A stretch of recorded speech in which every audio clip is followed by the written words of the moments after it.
Is Anna here from McIntyre? I am, yes. Oh, great, Anna. Now, I think Aziz might have covered a bit in terms of consultation, but perhaps you want to say a bit about McIntyre's work and possibly follow on from that if there's anything, you know, that you feel, how could they consult more, or, you know, if you feel the current way of doing it is not fulsome enough. Hi, my name's Anna O'Mahony. I'm from McIntyre, which is a national charity, and we support people with learning disabilities. So they're actually based in Milton Keynes, but we're working nationally. So I came along today to ask about how do you know, who do you currently consult with, and how is that consultation carried out, really? And that was really from an accessibility point of view, really, about, you know, particularly people with a learning disability. That could be on many different levels, and how do those people get their views across, and if they have an issue about how people are represented in the media, is there a channel that they can, you know, is there a way they can channel their kind of queries and questions that will be received in a way and then responded to in a way that those people can understand, really? I think there's different ways you can do that. I mean, obviously, you can do that on a one-to-one. It depends if it's directed towards a particular program, and I think if it's directed to a particular program, I'm writing the program. Or, and, you know, and if it's a complaint about it, you know, we do actually respond to all complaints within 10 days, because it's part of our corporate requirement.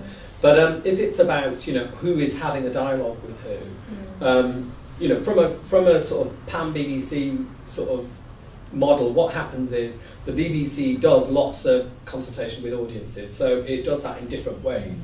For instance, every couple of months I sit in front of a group of people who are the Regional Audience Council, and they are part of the BBC Trust, and they are members of the public who have volunteered to basically examine our programmes, tell us what they think of them, and they represent the audience. And that group of people across England, Scotland, Wales, Northern Ireland are, you know, have to be representative of the population in terms of diversity, disability, ethnic diversity, you know, age, the whole lot.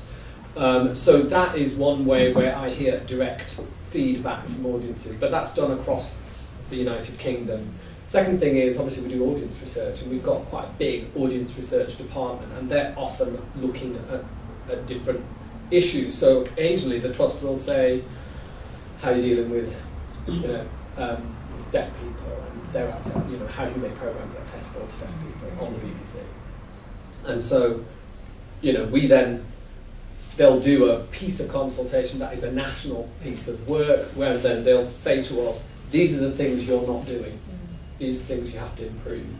And, you know, and a lot of that around is around people who, you know, are hard of hearing rather than completely deaf. It's, you know, there's big issues about how the BBC uses music and sound in broadcasting, and that is cascaded right down through the system to people who make programmes, through people like me, to say, actually, this is making that programme, you know, inaudible to a big chunk of the population.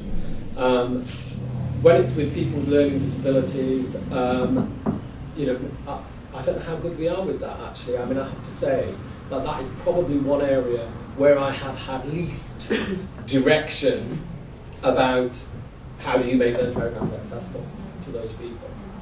Yeah, well, there's certainly some self-advocate groups out there that I think would, you know, always be keen to get involved if they knew of a way to, you know, to do that. So I guess maybe if we go through websites and things like that, we might. Well, I mean, you know, maybe it's something I can find out for you, because I actually don't have the answer to that. And as I say, you know, when, you know, I do as a manager of a department, you know, we are responsible for all sorts of things. We've got lots of targets and lots of health and safety, whatever. You know, it's.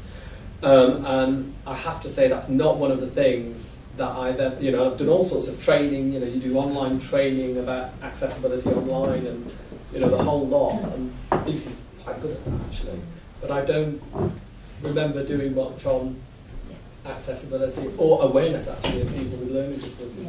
Because for me, for a lot of our staff, it's actually, some of them obviously will have members of family, friends, and so they'll have experience of that, but most people may not.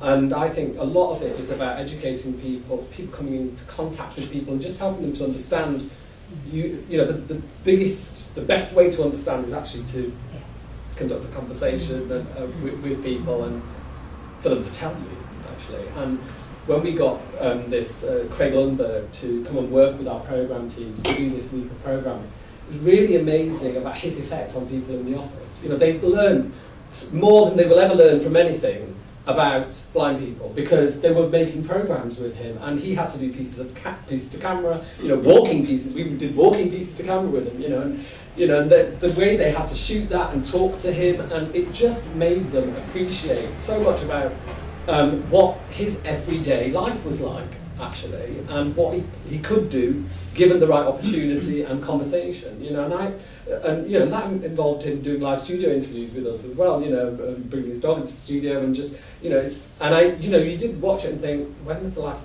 time we had someone with a dog, a blind person with a dog in the studio, and it's like, I don't think I've seen that in a year of watching the programme. And I wasn't the only person who thought that. The programme makers, the people who worked on the programme, thought that themselves and realised that actually, they think they're not doing it deliberately, but actually you make choices every day about what's easy to do and how you get stuff on air, and you don't realise that you're actually excluding people because it's convenient, and not because you thought that you were deliberately doing it. And it really helped people to understand a bit more about that just by doing that, actually.